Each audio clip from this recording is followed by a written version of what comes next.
All right, so we're here at the Turo Power Host Summit with John. John is one of the top hosts in the LA market, and here to hopefully ask him a question, see if it can bring you guys some value. And really, John, the big thing is what would you say is the number one thing that's contributed to your success on Turo?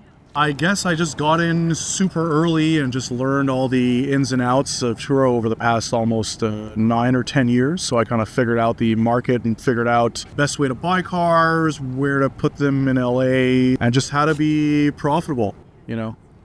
And what do you say, what's the big thing that's contributed to your profitability? I mainly try to keep overhead low, so I buy all my cars cash. I always buy used cars, at the bottom of the depreciation curve. And just try to buy used cars, lower maintenance type cars, and just do it like that, just so I don't have any interest to pay or major maintenance or anything like that. No, that's smart, because we've talked to a lot of different hosts, and a lot of them say that the used cars make significantly more sense than getting newer cars. I know a lot of people watching, you always hear that. It's like, oh, newer cars do well, but that's not really what we see as hosts. Yeah, newer cars are more sexy and for the customer, and they just, as a host, if you or newer cars or luxury cars always sound better for everybody. Yeah. But they don't, unless you really know what you're doing, they don't make too much financial sense.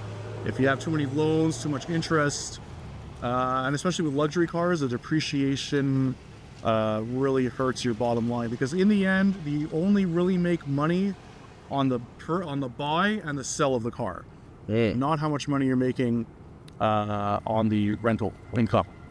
That is very, very important to know. Yes, a lot of people don't know that, but that's really where your bottom line is, because you can buy a Ferrari, rent it out for $2,000 a day and make all kinds of cash, and then at the end of the day, if you're selling that Ferrari for $100,000 less than you bought it for, then the $100,000 you made that year is gone on the depreciation. So you just work for nothing. That's a great point on. And my last question here is that if you could leave, let's say that somebody right now, they have 5 cars, they want to scale to where you are, upwards of 40, 50 cars. Yeah. What would you say is something that could help them get to that point? Again, try to buy used, try to buy cash cars only, or at least try to get a line of credit or a larger loan and just buy cash cars. Don't get yourself stuck into too many smaller used car loans that are going to be like 10 or 50% interest.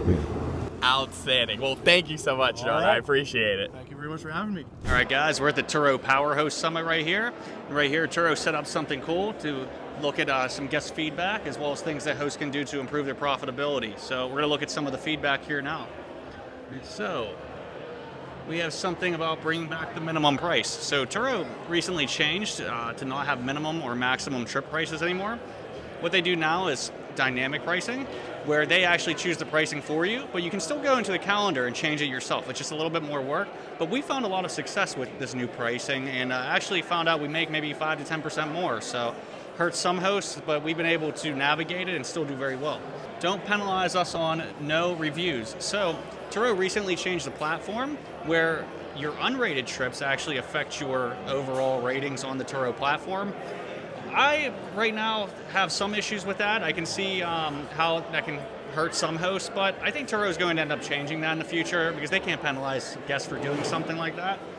And car sync. So Turo used to have car sync. We used to have it set up. We found a lot of great insights using that. But they've been coming out with other tools that I think are very comparable to car sync, and I think that overall they're doing things in the right way to make sure that hosts do have the analytics that they truly need.